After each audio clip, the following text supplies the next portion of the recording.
Olá, amigos. Aqui estamos novamente para esse nosso encontro fraternal. É tão bom falar com vocês. Melhor ainda saber que estamos dividindo coisas do coração, da alma, que faz com que comecemos a acreditar num mundo melhor, onde haja mais fraternidade, onde haja mais amizade. E falando nisso, pensei também na importância da vivência em família. Nós somos espíritos que estamos reencarnando com o objetivo de crescer, de aprender, de desenvolver em nós os valores da alma, as virtudes que vão prodigalizar para o futuro o nosso crescimento e, naturalmente, a felicidade. Então, me recordei da importância da nossa vivência em família. Dificilmente nós paramos para pensar na importância que tem a família, o companheiro que escolhemos para os dias da nossa vida, a esposa que foi escolhida e os filhos que vieram até os nossos braços para que nós os encaminhássemos para um futuro melhor.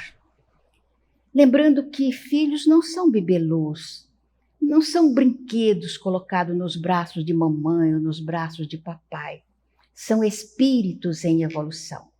São almas que estão aqui com um objetivo superior. Ou digamos que são dádivas de Deus, confiando na nossa possibilidade de realizarmos um trabalho bom, um trabalho honesto. Então, o objetivo desse trabalho, que é a organização familiar, é fazer com que aprendamos a nos querer bem. Quando Jesus diz que nós devemos amar os nossos inimigos, a coisa fica um pouco penumbrosa, porque dificilmente a gente conseguiria vencer a coisa desagradável que existe entre nós e alguém que não nos é simpático, alguém com quem não nos damos bem. Fica complicado. Como é que eu vou amar uma criatura que eu sei que me prejudicou ou me prejudica? Uma criatura que eu sei que tem os mesmos sentimentos para comigo que eu tenho para com eles. Então é complicado. Aí a misericórdia divina funciona lindamente, porque nos dá a chance do reencontro dentro do escrínio familiar. Como joias preciosas que nós recebemos da divindade. Então, escolhemos um companheiro ou uma companheira e nos casamos e estabelecemos uma relação de confiança, ou deveria ser uma relação de confiança, de respeito mútuo, de dedicação e de autoaprimoramento, porque o casamento deveria servir para nos educar também. Enquanto não ocorre o casamento, a gente procura sempre envolver o parceiro ou a parceira em um campo de carinho, de ternura, e esperando que isso dure para sempre. Depois, com a convivência, vamos percebendo as diferenças que existem entre os dois, naturalmente produto da educação, produto do social, de onde ele nasceu, de onde vem. Então, vamos percebendo como fica difícil.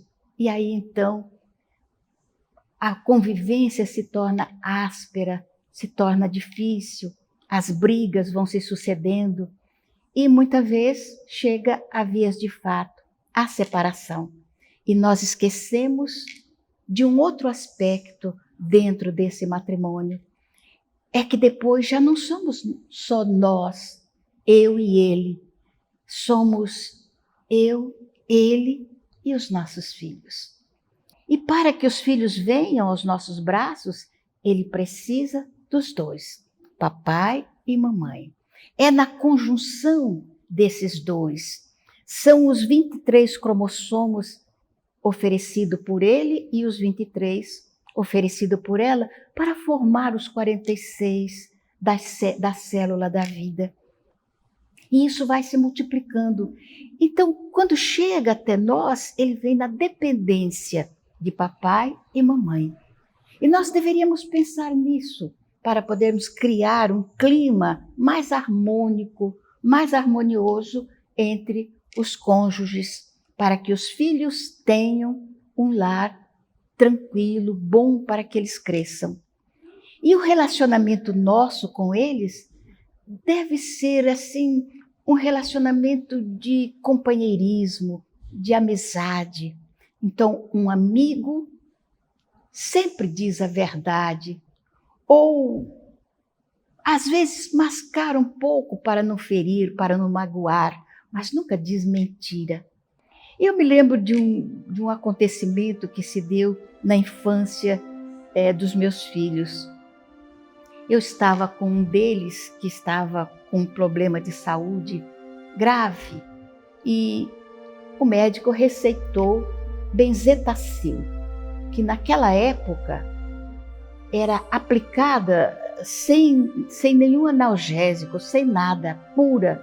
Então era uma injeção que doía terrivelmente.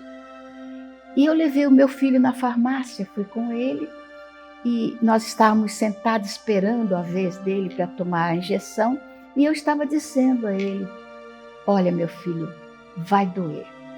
Dói muito, essa injeção é muito doída, mas você precisa tomar, porque você está doente e essa injeção vai curar, você vai ficar bom. Então é uma dor forte, mas ela passa também. E você vai deitar no colo da mamãe e a mamãe vai ficar segurando a sua mão. Se você quiser gritar, você grita, mas não se mexa, que se você se mexer, a agulha pode quebrar e aí então é muito complicado. Eu estava falando assim com meu filho, ele estava com medo, mas não dizia nada, e eu o acarinhava e dizia a ele da dor que ele ia sentir. E uma senhora que estava próxima, também com uma criança, que ia tomar injeção, ela disse: mas a senhora não deve fazer isso, a senhora está enchendo o menino de pavor. Como é que a senhora diz que vai doer, que ele pode gritar, etc, etc? Não faça isso. Aí eu disse a ela: tudo bem, mas é a forma que eu tenho de me relacionar com os meus filhos. Ela falou: não, eu digo aqui ao meu neto que não vai doer, vai passar logo e tem um remedinho que passa e tal. Eu falei assim: é a conduta da senhora. Então, somos pensamentos diferentes, visões diferentes. Eu digo ao meu filho como é. E naquele momento o farmacêutico chamou e eu entrei com o meu filho numa cabine pequena. Ele se deitou no meu colo com medo. Eu segurei as mãozinhas dele e ele tomou a injeção caladinho, não gritou. E eu sabia que ele estava sofrendo, que ele estremecia. A injeção era muito doída. Até que terminou. Então o farmacêutico fez aquele movimento com algodão e álcool. E eu disse para ele: vamos, filho, já acabou. Chegando em casa, a mãe vai botar uma compressa e você vai ver que vai ficar bem. E estávamos saindo e eu fui pagar pela injeção, pela aplicação. Quando a senhora entrou com o menino na saleta para que ele tomasse a injeção, quando o menino viu o farmacêutico com a seringa na mão, mas ele começou a gritar tanto, fez o estardalhaço, chutou o farmacêutico, jogou as coisas que estavam por lá. Foi aquela complicação. Precisou ir outras pessoas para segurar o menino. Foi uma batalha. E eu saí com meu filho e disse a ele: tá vendo, filho? Você tomou a injeção, que doeu bastante. A mãe sabe que dói, que a mãe já tomou essa injeção. E acabou. Agora você vai chegar em casa, vai se deitar e tudo vai melhorar. A gente tem que dizer a verdade para os nossos filhos. E a mãe disse a verdade para você. Se eu tivesse mentido, você ficaria muito triste comigo. Ele não disse nada. Os olhos ainda estavam marejados de lágrimas.